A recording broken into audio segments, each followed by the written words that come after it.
Très chers frères et sœurs en Christ, dans la mission évangélique de la foi internationale, MEF, the Gospel Faith Mission International GoFaMex. Nous vous saluons tous dans le beau et précieux nom de notre Seigneur Jésus-Christ. Nous voulons utiliser cette occasion pour vous clarifier la situation que nous vivons, des choses qui se passent et beaucoup de mensonges qui sortent de tous côtés. Nous sommes là, ce moment-ci, pour vous clarifier les faits. Donc, je vais laisser la parole au secrétaire général de la mission Vin de la foi au Bénin pour vous apporter de lumière sur la situation. Que le Seigneur vous bénisse. Écoutons-le alors. Merci pour cet honneur que vous me faites de parler au nom de la mission. C'est vrai, je vais commencer par dire que l'histoire, c'est la science du passé et qui se fait sur la base des documents. C'est pourquoi j'irai d'abord par l'histoire lointaine pour descendre sur l'histoire récente de GoFaMex, The Gospel Faith Mission International. C'est une église charismatique et pentecôtiste née au Nigeria dans les années 56, exactement en 1956. Cette église a connu le frère, parce qu'il était frère en temps, le frère Augustin Tundi Sosa en 75. Et il a émis le vœu de travailler avec la mission Évangile de la foi Gospel Faith Mission, avec une demande d'emploi qu'il a adressée au secrétariat général de cette mission exactement le 19 mai 1975. Cette demande a été acceptée le 28 septembre 1975 et ce qui a consacré son admission dans la mission de la foi en tant qu'ouvrier du Seigneur dans la vie du Seigneur dans la mission de la foi Gospel Faith Mission International. Et ça dit, il a fait sur, un engagement d'honneur. Tous les documents sont là. Et après cet entretien, nous allons adjoindre à nos propos tous les documents relatifs à ce que nous sommes en train de dire. Le pasteur, il a été nommé pasteur. Il a été nommé pasteur après une formation rapide dans le ministère pastoral comme dans le ministère d'évangélisation. Il a été nommé pasteur et là, il a travaillé au Nigeria. On lui a affecté 5 régions qu'il occupait et qu'il travaillait dans là. Et rapidement, son dévouement et sa détermination lui a valu la nomination au poste d'évangéliste général en 1995. Les principes de l'Église, les statuts de l'Église veulent que à l'âge de 70 ans, qu'on atteigne, c'est-à-dire qu'on fasse valoir ses droits à la retraite. Et c'est tout à fait normal. Maintenant, il est parti à la retraite depuis le 9 octobre 2019. Et là, les problèmes ont commencé. Ça, c'est l'histoire lointaine que je voudrais présenter d'abord avant de descendre sur l'histoire récente qui va commencer à partir du 27 janvier 2023. Le 27 janvier 2023. Le 27 janvier 2003, qu'est-ce qui s'est passé? Un événement très important. En tribunaux, parce que nous avons fait presque tous les tribunaux du Bénin. Des tribunaux en tribunaux, nous sommes venus en appel. En appel, nous vous rappelons que nous avons fait la première instance et le premier juge a déclaré que le pasteur Sosa doit être à la retraite. Maintenant, nous venons en appel. Le juge a dit que le quorum n'était pas atteint. Le quorum pour faire mettre, c'est-à-dire pour mettre la mise en œuvre de la retraite du pasteur Sosa n'était pas atteint. C'est la réunion, la fameuse réunion du 15 juillet dont tout le monde parle. Le quorum n'était pas atteint, on a dit.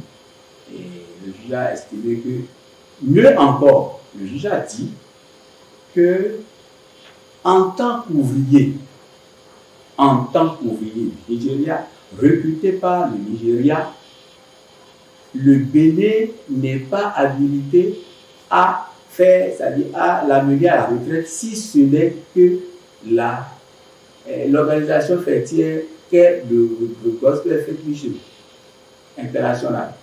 Au passage, je vous apprends que la première, la première autorisation obtenue en 1983 par la mission porte jusqu'à aujourd'hui le Gospel Faith Mission International, mission évangile de la foi.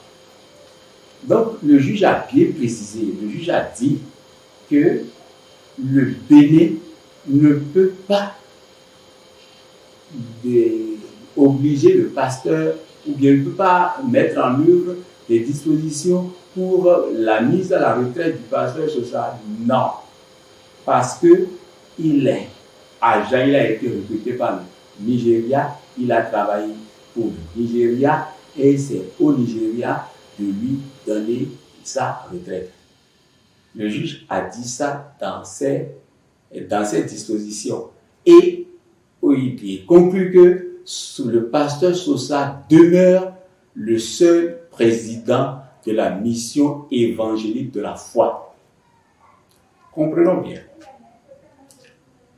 Le juge a dit que le Bénin ne peut pas mettre le pasteur Sosa à la retraite parce que c'est le Nigeria qui l'a envoyé ici. Il a travaillé pour le Nigeria, il a été en mission pour le Nigeria. Le Bénin ne peut pas lui donner la retraite et que c'est le Nigeria qui pourra le faire. Le Nigeria qui l'a recruté, le Nigeria qui l'a envoyé ici en tant que missionnaire, c'est ce Nigeria-là, le siège, je vais parler du siège international, c'est ce siège-là qui est seul habilité à mettre en œuvre le processus de la mise à la retraite du pasteur Sosa. Et le juge conclut que dans ce cas, le pasteur Sosa demeure le seul président de la mission évangélique de la foi. Cela pose un problème. Le problème que ça pose, voilà. Nous avons un récépissé délivré par le ministère de l'Intérieur. Le juge vient dire que le pasteur Sosa demeure le seul président. Nous avons demandé au juge de nous interpréter sa décision. Mais où se trouve la place de Gofamet? Là, nous avons demandé au juge d'interpréter sa décision. Le juge, dans sa décision, dans l'arrêt du 12 mai, a dit qu'il est en train de dire que le pasteur Sosa demeure le seul président de la mission de la foi jusqu'à ce que l'organisation fêtière, le Gospel Faith Mission, qui a recruté le pasteur Sosa, l'église sous laquelle le pasteur Sosa travaille jusque-là et qui est à la retraite, c'est elle seule qui pourra décider si le pasteur Sosa doit continuer ou pas. C'est ce que le juge a dit. Et après cette décision, rendue le 16 et le 12, le 16, le siège a été touché parce que le siège avait envoyé ses représentants à l'audience. Chaque fois, les gens quittaient le siège, l'avocat de la mission, en la personne du pasteur Dinabou, descendait pour écouter, pour prendre part à l'audience. Quand le juge a rendu la décision est partie au Nigeria le même jour. Et le 16, nous avons une correspondance qui dit clairement que le siège a mis le pasteur Sousa à la retraite depuis le 9 octobre et que maintenant le siège nomme, à cause des soubresauts et du salut, nomme de nouveau. Cette nomination a été faite depuis, mais le siège nomme encore devant le juge le pasteur, le révérend pasteur Nkoufou Dieudonné comme président de la mission évangélique de la foi au Bénin et dans les zones et dans l'espace francophone. L'acte vient du Nigeria, signé du responsable du surintendant général, le pasteur Dr. Iko Abina.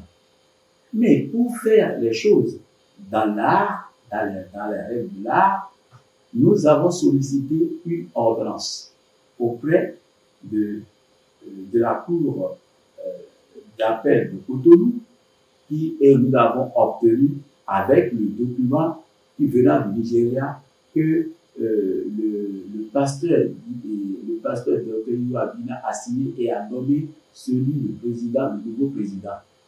Le juge a estimé qu'on avait droit à cela, il nous a délivré l'ordonnance. L'ordonnance, nous devons l'exécuter le 27 dernier. Mais avant de l'exécuter, nous avons informé le préfet, nous avons pris toutes les dispositions qu'il faut, nous avons informé tout le monde, on a informé le préfet. Mais à notre grande surprise, déjà dans la nuit du 26, il y a eu un débarquement de policiers sur les lieux. On a fermé tout et on a vidé tout le monde. Et les policiers ont occupé le temple. Les policiers sont rentrés dans le temple et ont occupé le temple. Nous ne voulons pas, sous prétexte fallacieux de troubles à l'ordre public.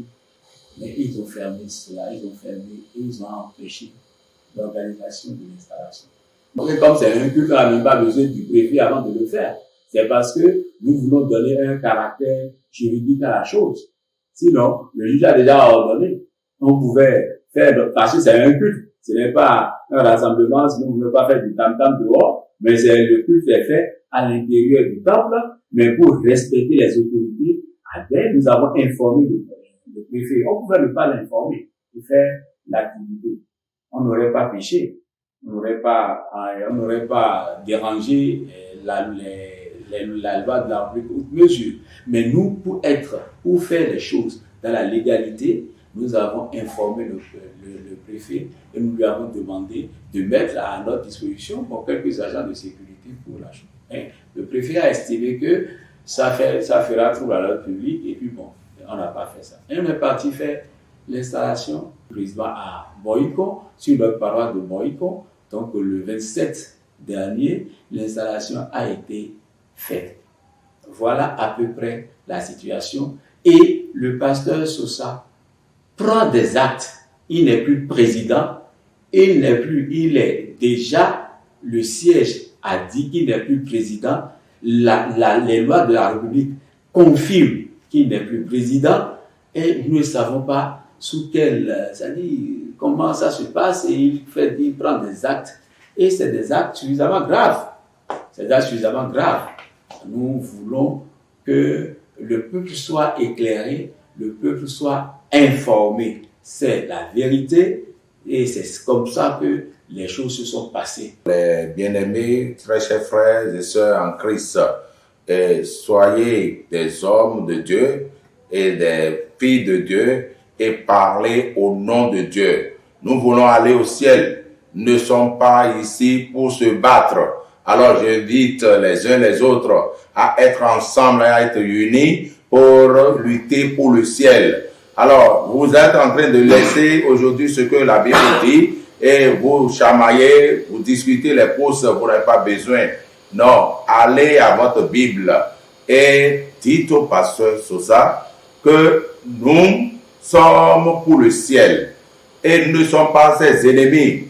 Il est en train de crier le nom partout là, comme si nous sommes des ennemis. Nous ne sommes pas ses ennemis. Nous avions travaillé avec lui les 40 ans qu'il avait passé au pouvoir, nous étions à ses côtés. C'est nous qui l'aidions en toutes choses. Je suis le premier baptisé de la mission évêque de la foi en 1981. Nous étions 2 à Ibadan. Aujourd'hui, Dieu a voulu mettre l'église dans les mains des fils de la maison. Donc, c'est ça que Dieu a voulu. Et quelqu'un empêche. Pasteur Sosa, rentrez en vous-même. Et vous courez trop. Vous faites trop de choses. Ce n'est pas bon. Nous voulons que vous reveniez pour prendre l'honneur qu'il vous faut. Mais tel que ça se passe là, et vous nous chassez comme des gibiers dans la brousse, non, ce n'est pas bon. Rentrez en vous-même pour que la paix réside dans la mission évêque de la foi. L'œuvre que vous avez commencé, nous allons continuer l'œuvre pour la paix de Dieu. Donc c'est ça que nous faisions depuis que vous étiez parti à la retraite. Mais vous dites aussi que nous ne vous payons pas. Et on ne vous donne pas le protocole d'accord, ce que le protocole d'accord a dit, c'est ça que nous vous payons depuis là jusqu'à maintenant. Mais et vous criez sur les toits que nous ne vous donnons rien, nous ne vous donnons pas à manger, vous ne prenez rien, vous ne gagnez rien. Non, pasteur, ce n'est pas bon. Dites les choses telles que ça se trouve.